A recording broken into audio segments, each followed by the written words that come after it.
concrètement, je pourrais essayer d'intégrer directement le truc et de me demander x il varie entre quoi et quoi et y il variera entre quoi et quoi. Je vais pas faire ça. Pourquoi? Parce qu'à un moment, je vois que ce sera compliqué. Parce que si je travaille comme ça, évidemment, vous voyez que x, lui, il varie entre 0 et y. Mais si j'écris ça, ça veut dire que j'ai ça. D'accord? X entre 0 et y, mais j'ai aussi x carré qui est inférieur à 1 moins y carré. Et ça, comme c'est positif, ça veut dire que, comme je sais que x est positif, je peux prendre la racine carrée. Et du coup, j'ai aussi un truc comme ça en fait. C'est-à-dire que j'ai x qui variera entre 0 et y et x qui variera qui doit varier également entre 0 et racine carrée de 1 moins y au carré. Et du coup, en fait, il faut que x il soit inférieur au minimum de y et de racine carrée de 1 moins y carré. Et si je travaille avec ça, en gardant évidemment comme ça l'intégrale, c'est-à-dire que je vais devoir faire une disjonction de cas et du coup faire une somme de deux intégrales doubles.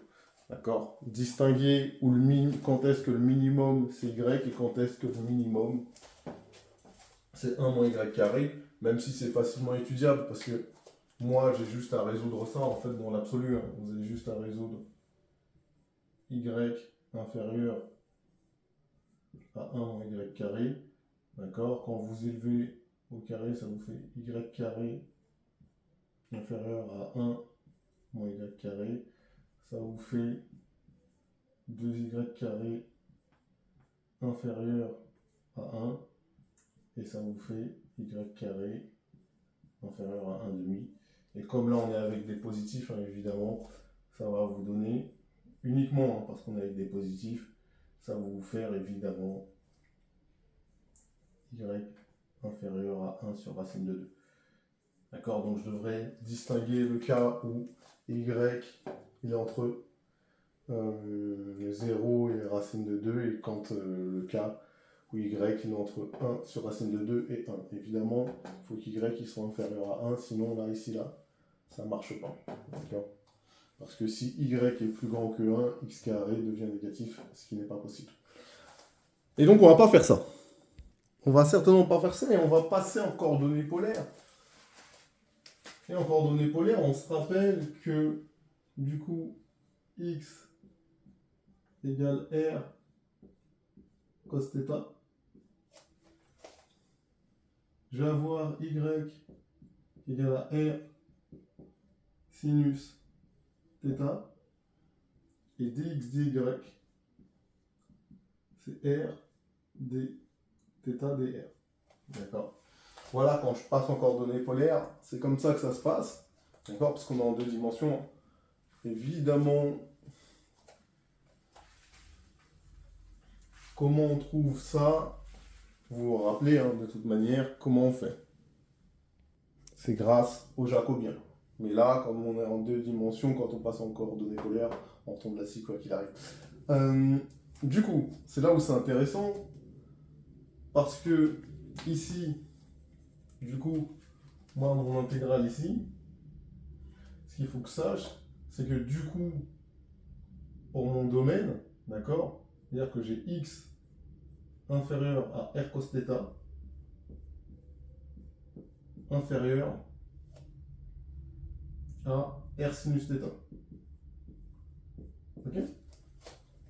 Et d'autre part, j'ai donc le domaine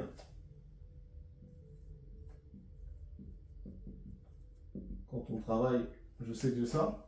Et d'un côté, j'ai r carré cos carré θ plus r carré sinus carré θ inférieur ou égal à 1.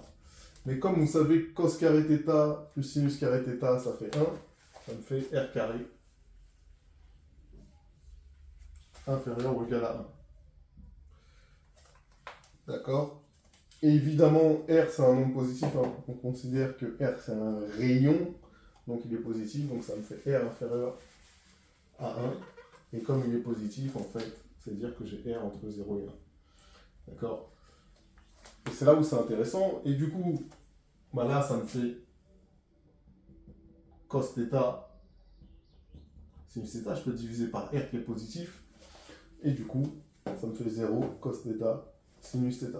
Ok, maintenant on peut se dire dans le cercle trigonométrique, on va travailler sur 0 depuis. Hein. Quand est-ce que le cosinus et le sinus sont positifs ensemble, mais que le cosinus est plus petit que le sinus?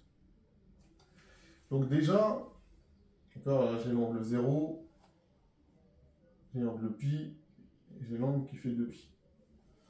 Donc déjà, toutes les zones qu'on va oublier, c'est là où le sinus il est négatif. Déjà, je ne regarde pas dans cette zone. On n'a rien à foutre, puisque le sinus θ il doit être supérieur à 0, cette zone ne m'intéresse pas. D'accord? Maintenant, il y a la zone où le cosinus ne va pas m'intéresser. Toute cette zone-là. Ensuite, je vais prendre une autre couleur. Je vais identifier quand est-ce que le sinus et le cosinus sont égaux. Bah, c'est à l'angle, évidemment, pi sur 4.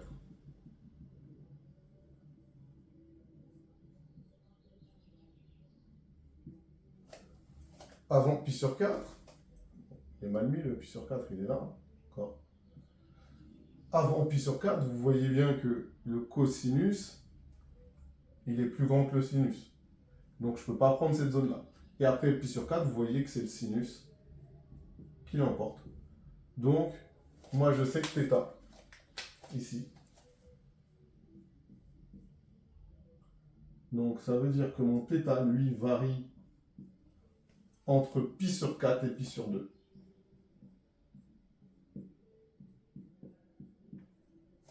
Et que R, il varie entre 0 et 1. Donc voilà, une fois que j'ai changé mon domaine, d'accord?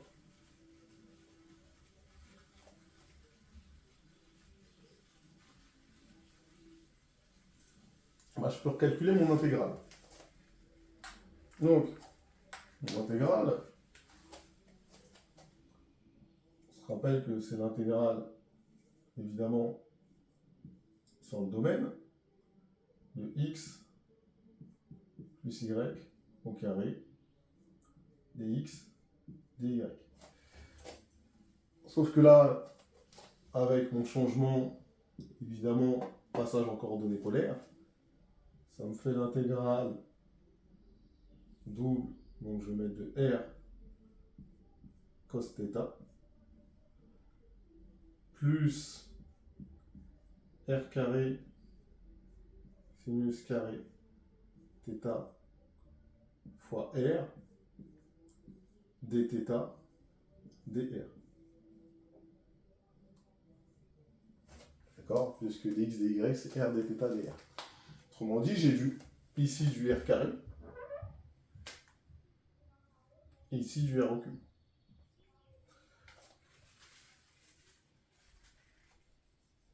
Soit j'intègre d'abord par rapport à θ, et dans ce cas-là, je fais varier θ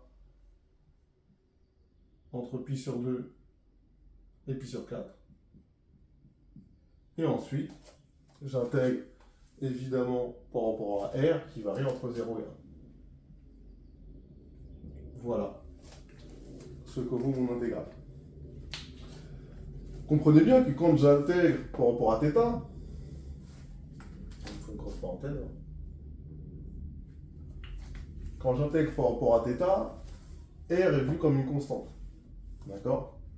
Donc, une primitive de cosinus θ, donc de r carré cosinus θ, bah ce sera r carré sinus θ.